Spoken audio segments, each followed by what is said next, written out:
Здравейте, аз съм Данчо, а това е Samsung Galaxy S4 Active, последното попълнение в Galaxy S4 семейството на Samsung.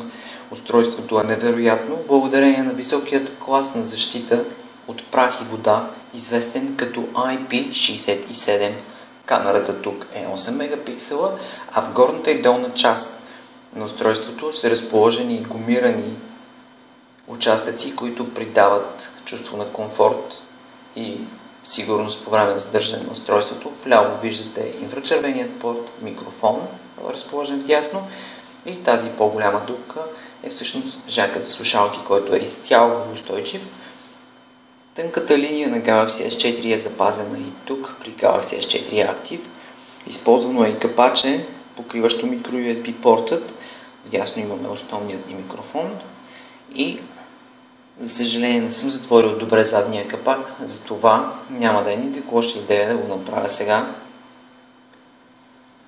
Високоговорителят също е водоустойчив, а целият заден капак притежава тази текстура, наподобяваща мрежа, която е приложена в гумираните части, както и на трите хардуерни бутона, разположени отпред на устройството.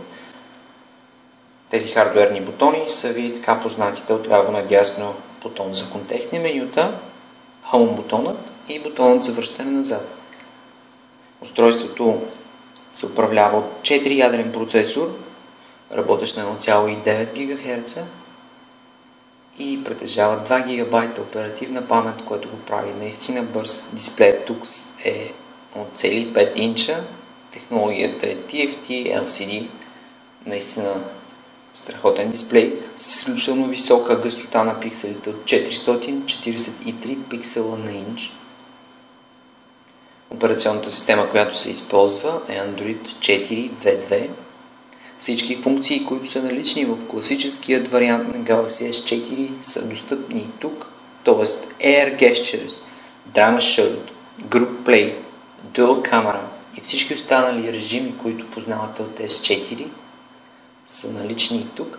Добавен е специален режим за снимане във вода, който се нарича Aqua Mode. Устройството е перфектно за всеки, който живее малко по-екстремно и обича да прави някакви по-различни неща. Благодаря ви! Не забравяйте да харесате и споделите видеото.